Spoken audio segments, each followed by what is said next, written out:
Excerpts from the Jodo Shinshu. 24. A collection of passages revealing the true Shinjin of the Pure Land Way. Passages 120-122. Compiled by Gotoku Shinran, disciple of Shakyamuni. 120. Question. Suppose a person has committed the 5 grave offenses, but has not slandered the right Dharma.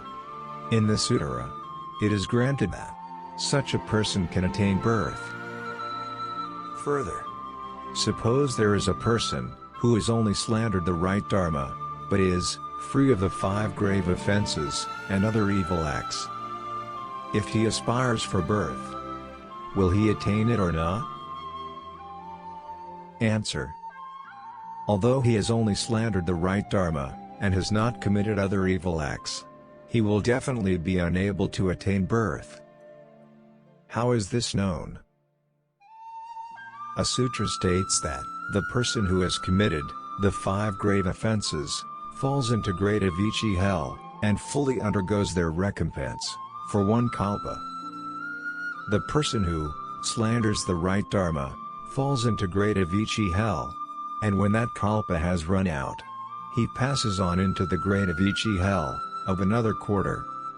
In this way, he passes through 100,000 great Avicii hells, one after another.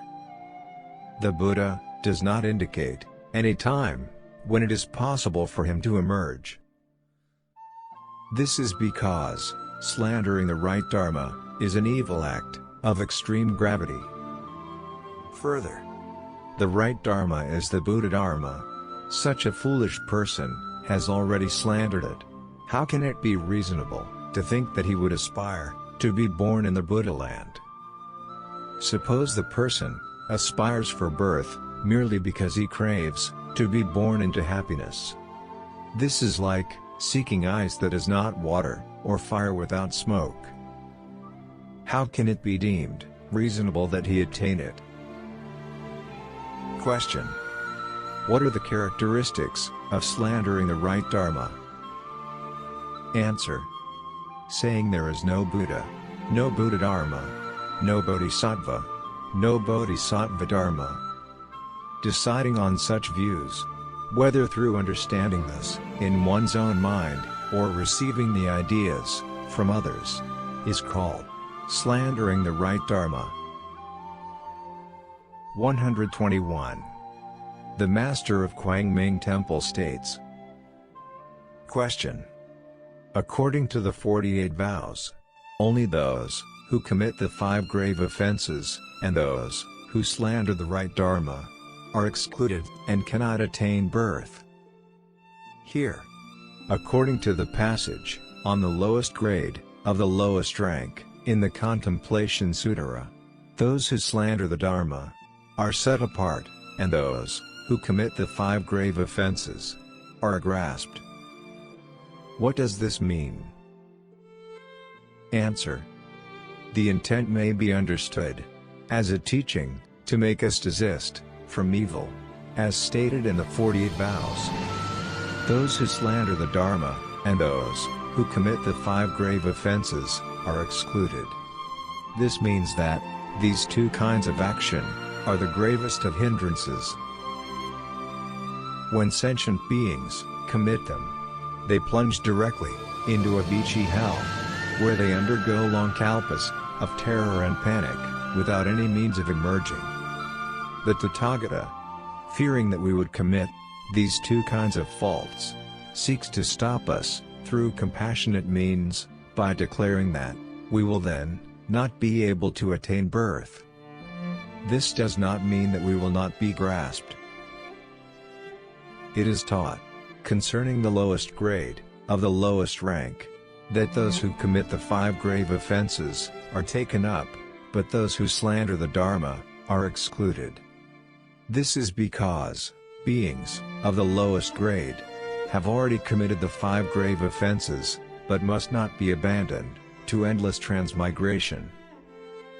Thus, Amida, awakening great compassion, grasps them, and brings them to birth.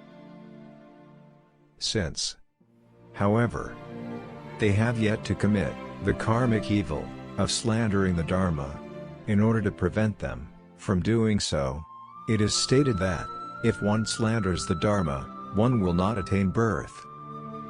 This is to be understood as relevant to those who have not committed this evil.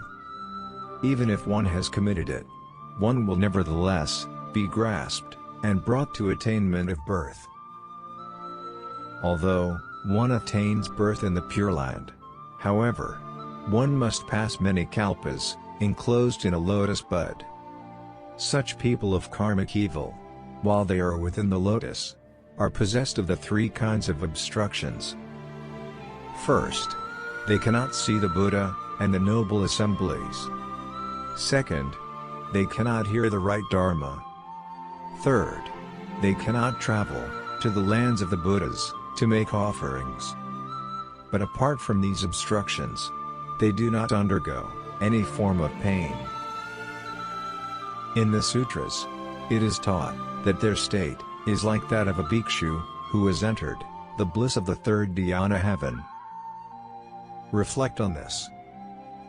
Although they are confined within the flower that is closed for many kalpas, is this not better than to suffer all the torments for endless kalpas in a Vichi hell? Thus, this passage should be understood as a teaching to make us desist from evil. Passage 122. Further, he states, "The Pure Land is free forever from slander and dislike. All are equal, with no anxieties or afflictions. Whether human or deva, good or evil, all can reach the Pure Land.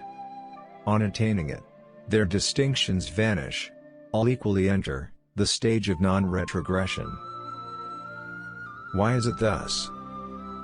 It comes about because Amida, in his causal stage, under the guidance of Lokasvira Buddha, abandoned his throne and left his home, and awakening the mind of compassion and wisdom, widely proclaimed his 48 vows.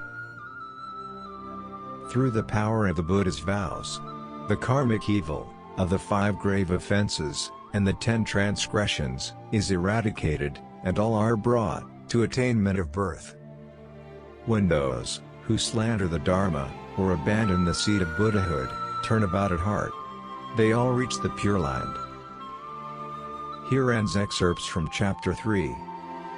A collection of passages revealing the true Shinjin of the Pure Land Way.